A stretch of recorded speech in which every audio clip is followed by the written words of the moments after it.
I've been working with Olive for about 15 minutes here in the indoor, expanding her threshold. As you can see, we're getting a little bit of some release of that tension. When we first came in, we're kind of like trotting in a circle, can't stay still. We're calling out to our friends. This is so weird and new to her. And so ultimately what I did, that my camera decided not to film, is that I would let her walk around like this, not restricting her or stopping her at all, because I really believe that horses expel a lot of their anxious energy or their worry and movement. So I really don't like to restrict horses from moving when they are stressed out. Instead, I would kind of just walk with her, follow her, help her feel like I am also here with her, paying attention to her concerns. And then when she would stop, I'll give her some nice grooming, which she is enjoying quite a bit since she's a little bit sweaty from getting all worked up. She's been settling in, figuring out who's her friends and who's not. So ultimately, as we kind of sit here and let Olive settle in, because she's doing really, really good compared to a little while ago, which I wish you could have seen, but technical difficulties. A little background on Olive. She's a Percheron mare. She's about 15 years old. She's presumed ex-Amish. She's a little bit skittish. Not too bad. Big thing with Olive upon her arriving is that she is kind of a chicken. She doesn't really have a lot of confidence at all. Not only that, but I don't think that she's had a lot of experience socializing with other horses. Something I noticed that was quite interesting that I haven't really seen in a lot of horses is that when I went to introduce her to her two new herd mates, we met them over the fence, and her two herd mates are two quarter horse mares that are half her size, and she is terrified of them. The second she got close to them and saw them, she just tried to run away. Ultimately, there was no greeting behavior. There was no socialization behavior out of her. She just saw the horses and was pretty much terrified. And so it wouldn't be a surprise to me if I learned that wherever she was before her owner got her, she was turned out by herself her whole life, or just didn't really get a lot of socialization because she doesn't seem to really know how to talk to the other horses. So that's something that we'll work on. Well, not we, but she'll be able to work on while she's here with me, is that I've got lots of pasture, lots of horses, lots of space, stuff like that. And she'll be able to kind of, learn how to socialize and all that stuff. And I really, really think it's important that our horses go out in herds, because there's always going to be things about being a horse that we cannot teach them, that they're going to have to learn from their same species peers. And so now that I've been waiting for Olive to be more within her threshold, as you can see, she's still a little worried. We're walking around a little bit. I don't know if you can see some of her facial expression, but we've got some tightness around the nostrils. I would take her fly mask off, but I'd have to take her halter off, and I don't want to set up a situation for her to, run off or anything like that. So I'm just going to keep it on for now. She can see me totally fine. So now that Olive is in a little bit more manageable of an energy level and a mind, not like a mind space, We're going to work on some manners while she's kind of in this, not in this elevated state.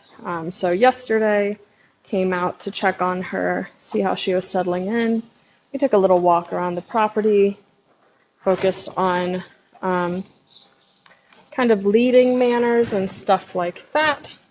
And she's very, very good at it. So I know that she has it in her, but when she's a little bit excited like this, she's less good at it. And so I'm just going to lead her around in a circle. I'm going to let her walk around one more time. And when she comes back to me, then I'll collect her and we'll do something together. I'm going to lead her around one more time. We're going to kind of lead both directions. Thank you, Olive. We're just going to do some transitions of direction, transitions of movement, so walk to halt. We're going to see how light I can be with Miss Olive while she's kind of distracted in here. Yeah. So I'm going to walk with her. First, we're just going to do some walk halts. I'm going to make sure that I am showing in my body when we're going to halt. I want her to come with me. I'm going to look for an ear. And so I'm only holding with my thumb, really. I really just want to, especially since she has this nice rope halter on with the knots in it, that I just want to give her a feel of what I'm asking for. Okay. Walk on. And then halt. And so right there, we got a little bit too far, so I'm going to ask her to back up, because that's where I wanted her to halt. There we go, and we got a lick and a chew. Good. So we're going to go around, we're going to do some more walk halts. Okay. Right here, and I'm going to ask her to back up a step. Good, girl. There we go. I really like how she's checking in with me as we do this. So I like to keep a little bit of a loose rein. Good. That was a good one. She stopped right when I did. But she's a little too distracted to take the treat. I'm going to hold it out to her. There it is. I know. Yep, and so we had a little spook there. We're going to stop chewing. We're going to focus on it. We're going to think about it. I'm going to stay nice and relaxed and calm with her. There we go. We've finished our treat. We're licking and chewing. There. But we were supposed to halt and stand next to us, not run through the aids. And so I'm looking for a release of tension before we go on. There, right there. Awesome. Now we can walk on.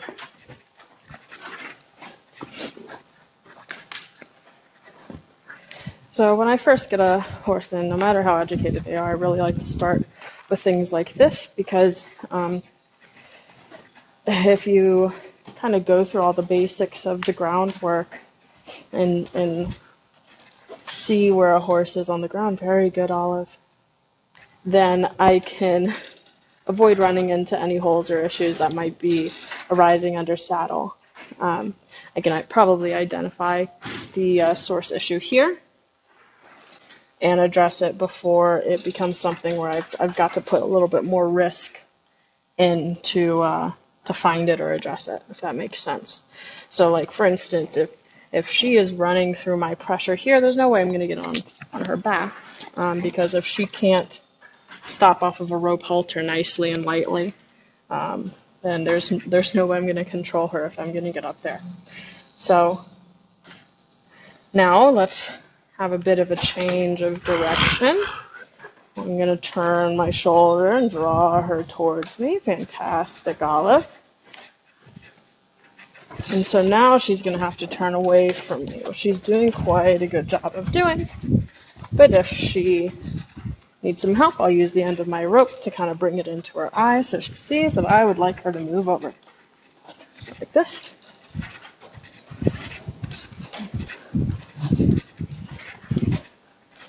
And good.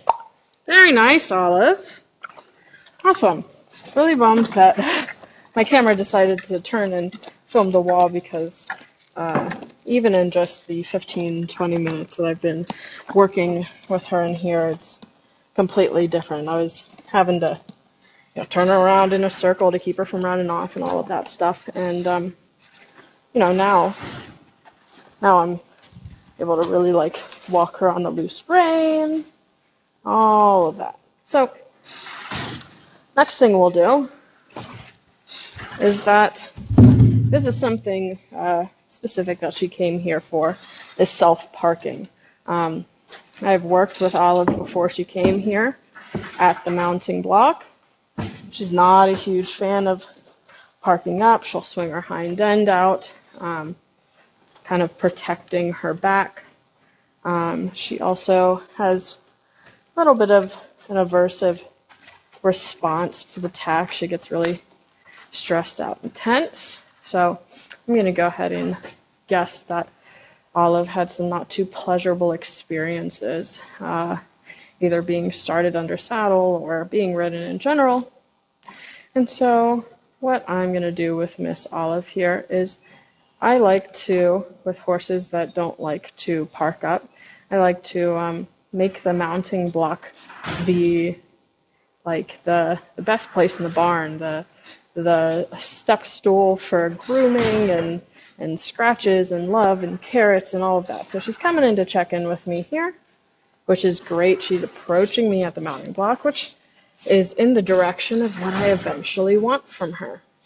So I'm going to reward her by giving her a little groom here on the neck of what she's offered me. And so we hear our friends calling in the distance. Yes, we do. Gonna listen for them, see if they call back. Nothing. So we're gonna go and search now. Now we've got to move our feet because our friends called. We called back. There was no response. It's okay. And look at that. Coming back into me. Very nice. I'll reward with a little itchy. And while you're here, I'm going to go off. That's okay. And so ultimately what I'm doing here is I'm establishing to her that when I'm on the mounting block or when I'm standing on something that's this high, that would be a good height for me to hop on your back. It doesn't necessarily mean that I'm going to hop on your back. It can mean a lot of different things. In fact, right now, it means that we come and get scratches and grooming and maybe some treats if we do it extra, extra nice. And so right now, since she's a little bit preoccupied on something else, I'm not going to ask her for a lot. I'm going to let her offer something. And so we stop there, but that's not quite where I want you at. We can walk, but we can also. And so as she passes, I reach out, give her a little scratch, tell her, this is where all of the nice grooming is. And so I'm even going to give her a treat if she's ready for it too. Oh, she walked out of it there. You've got to take these treats a little nicer, girl. All right. So that wasn't perfect timing. Ideally, I probably wouldn't have given that treat since she walked off, but we're not shaping anything yet. So see how she hesitated there for a second, thinking about giving me her back to scratch. So she's coming in. Hi. Hello. She's offering me this side of the neck.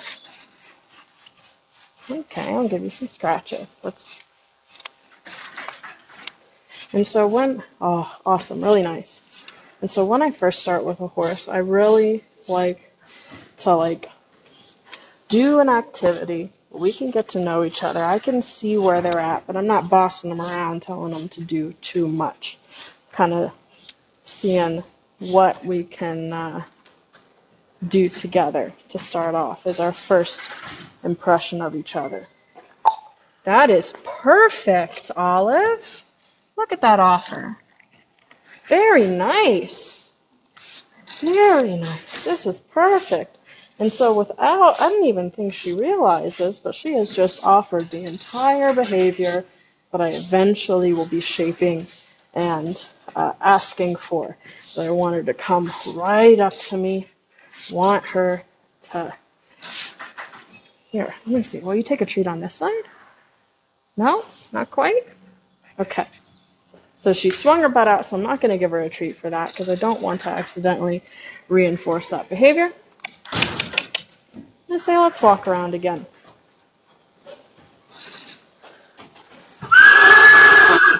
We heard our friends. We heard our friends. They're out there. They're calling. And she's come back in. Very good, Olive. Awesome. And so because I'm letting her go and explore what it is that is maybe making her a little anxious, where's my friends? I wish my friends were in here. Or, you know, this is a weird place. The door keeps opening and closing. Oh, and what was that? Weird noise. Let's go check that out. Okay. So the some horses out there. Yep. So Olive sees or smells some horses out through the crack in the door. And so we're going to get a little bit excitable for a moment. But either way, so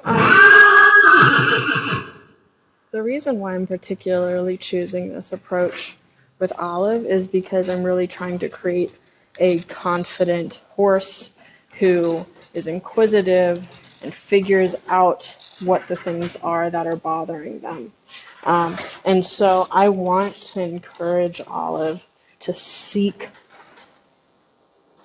where the comfort, where the release is when she gets upset, instead of holding it in. If I were to say, now, Olive, I need you to stay still, stop running around. When I ask you to stand, I need you to stand.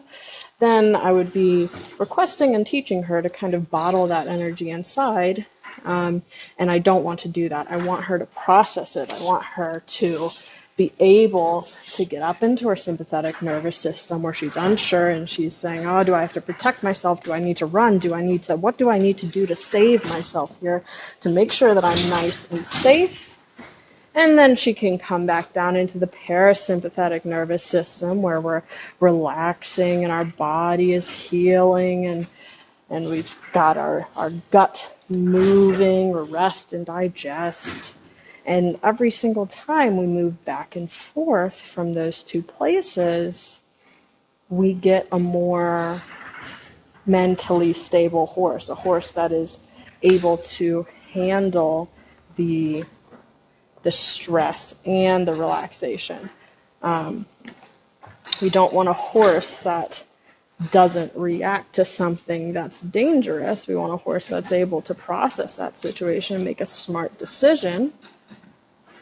Very nice, Olive.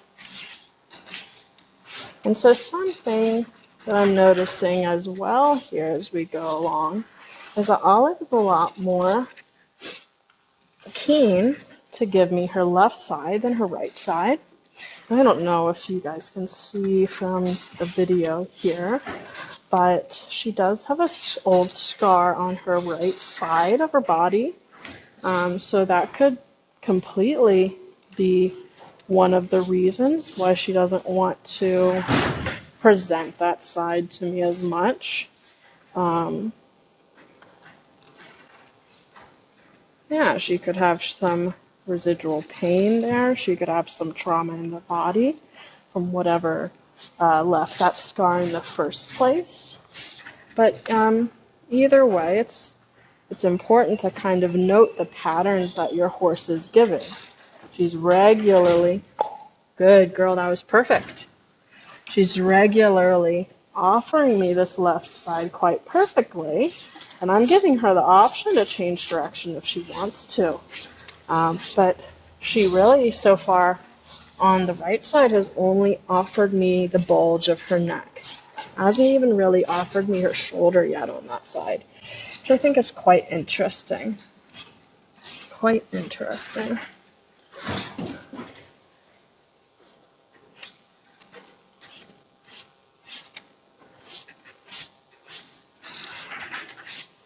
And so if any of you guys are moving to a new barn, or you've got a horse that thinks, oh, this field is scary, or this arena is scary, I think that this exercise that I'm doing now is a great time to do it, because we're coming into spring, they're shedding a whole bunch, and so endless brushing. I could brush for hours and there would still be more to brush. Isn't that right, Miss Olive? And so whenever she's sitting here, I'm going to always try to see if I can get her attention on this side and give her a treat. But I don't think she quite notices it yet. Yeah, there we go. I'm trying to... Here, I'll give you a treat. You did the stretch. Good girl. She's also got these ginormous lips that just engulf your entire hand when you feed her a treat, which I think is very, very cute. But that's also something that we will work on, is taking the treats nicely and gently, because it's not like she's aggressive or anything with it. She's very exuberant. She has a huge mouth and head, so as you can imagine, we don't want that flying towards us. We want a nice, slow acceptance of the treat. All right, big girl. So I think that's really good. The left side on the mounting block. She's actually like just hanging out here with me, which is really, really cool. I'd worked with Miss Olive for about a month or two before she came to stay with me at her owner's boarding barn, and this is a big improvement, because you didn't really want to offer me that side, did you? But yeah, this is awesome. So I'll definitely start this grooming a bunch on the mounting block, because I don't want any expectation of riding or work to be attached to this. I want it to just be a coincidence when I use the mounting block to get on, because that's not the mounting block's purpose. The mounting block's purpose is a lot of things. Right, isn't that right, miss? Isn't that right, miss? Alright, let's see if we can take this off and show your beautiful face while you're here. Oh, there she is. There's the princess. There's the pretty girl.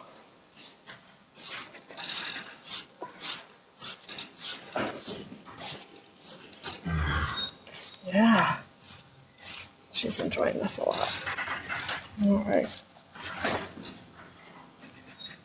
All right, Miss Olive.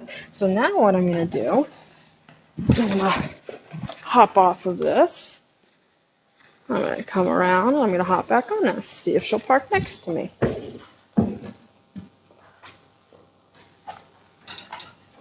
Miss Olive, you are a gem.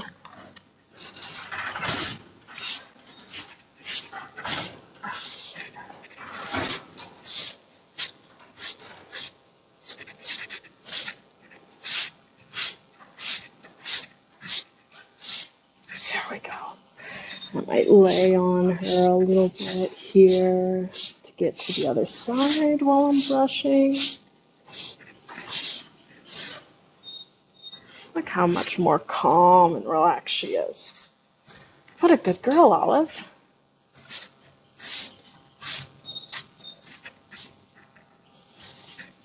All right, let's see what time it is. 11 o'clock, I think. Yep. All right. Alright, so she is consistently giving me her left side, so now I'm going to hop off. I'm going to lead her around to the right, see if she'll offer me that right side, or we'll see how it differs. Is that a spot you like? Alright, hold on, I got to give her an itch here. She says she likes that spot. Alright, I'm going to say, Olive, wait. Thank you.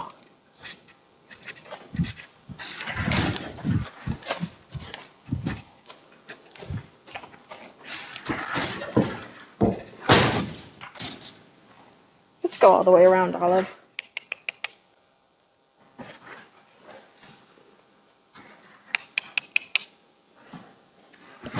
There you go.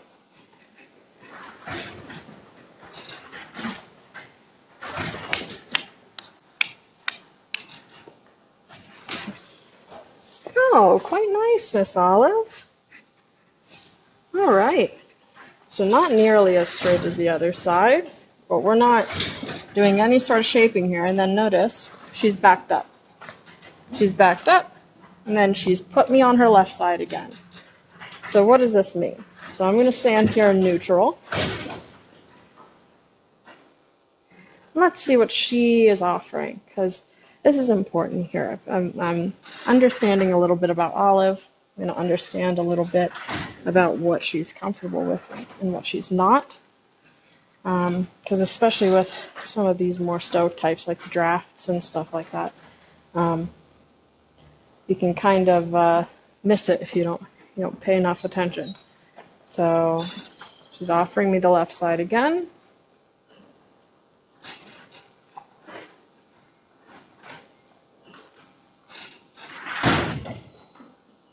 And so I'm going to see here, if I say, hey, Olive, back up, would you mind coming to the right all the way around? Let's see if she'll offer me this right side and see how she gives me the left side here. So that's really interesting. That's something that I'm going to note. I'm not going to push for it at all. But that's just something to note, is that she's blocking her right side. And why that is, I don't know yet. But it is important information. It could be simply that most people mount from the left side, so she's more accustomed to giving that left side. But that theory doesn't really doesn't follow too much for me, because she is not a huge fan of being mounted and standing for being mounted, so it wouldn't really make sense that she would offer that to me, especially when it's not something that I'm asking. I'm just wanting to groom her. So what I'll do to kind of increase that, or kind of figure out what the variables might be here, because if you notice, again, she's offered me the left side perfectly. It's not super close, so I'm not going to mark it and reward it, but I'm going to let her rest here for a second. But so I'm going to move from this shedder to a different brush, because perhaps that scar on that side is just a little bit sensitive, and that's why she doesn't want it brushed. So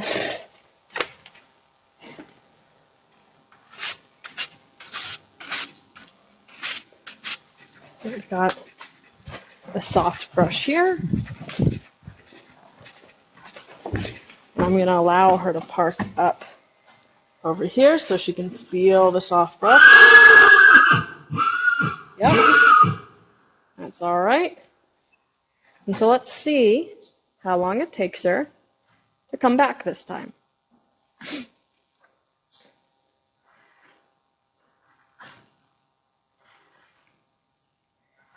can see her looking around, thinking, what are my options here?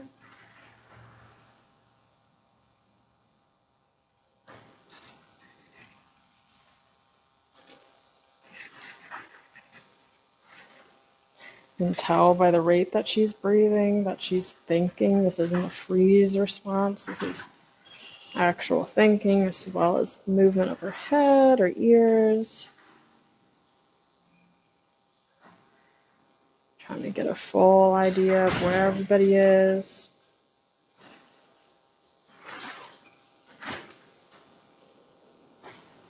As she's sitting here, I'm going to just brush what I can reach.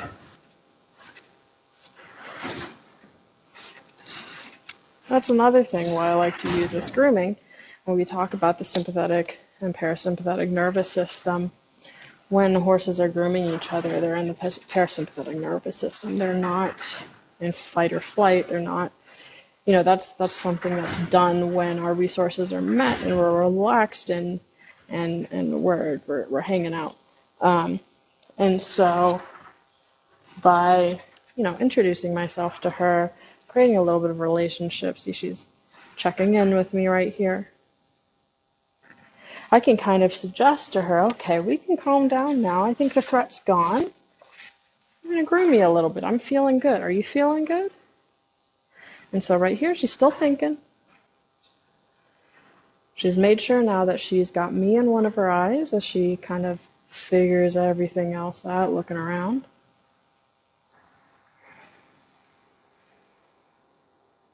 There we go, Olive.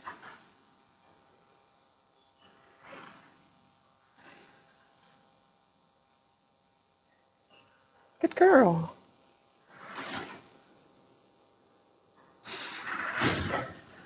Awesome. So there. That's how long it took her to process that moment. But because I allowed her to process the entire moment, now we can come back. If I were to say, okay, Olive, you're boring me, you're just standing there, you're being boring, and I want to go back to what we were doing now, then we wouldn't be expanding her threshold every time.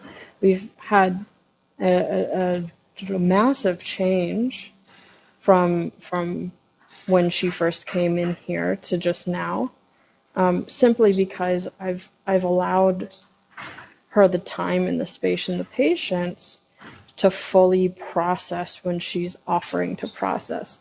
So even right now we're starting to think about something else. We're starting to see some flickers outside that door. The breeze might be bringing something in that she's smelling. It's another thing to really consider when we're working with our horses, is that our bodies are quite dumb in compared to the senses that they have. Other than our eyesight, we have superior eyesight, but she can smell way better than I can smell. She can hear way better than I can hear. She can feel much more sensitively than I can feel. And so it's important to think about that your horse is getting so much more stimuli than you are, especially when we are used to living in this busy world with all this stimuli, and horses are designed to be out in an open range, getting different types of stimuli, but of the same nature, right? Yeah. So even right here, what's that, girl? So that's kind of why I like to film and kind of chat as I train. Ooh, that was a stinky fart. A stinky fart, Olive. Oh, wow. Olive, is that you? Girlfriend.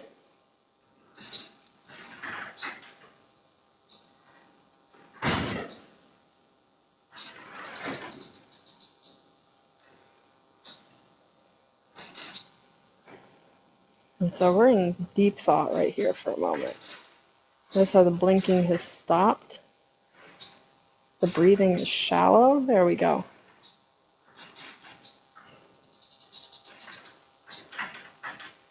So we're taking in a lot right now, which is what I want Olive to do. I want her to take things in, and I want her to process them instead of running away from them.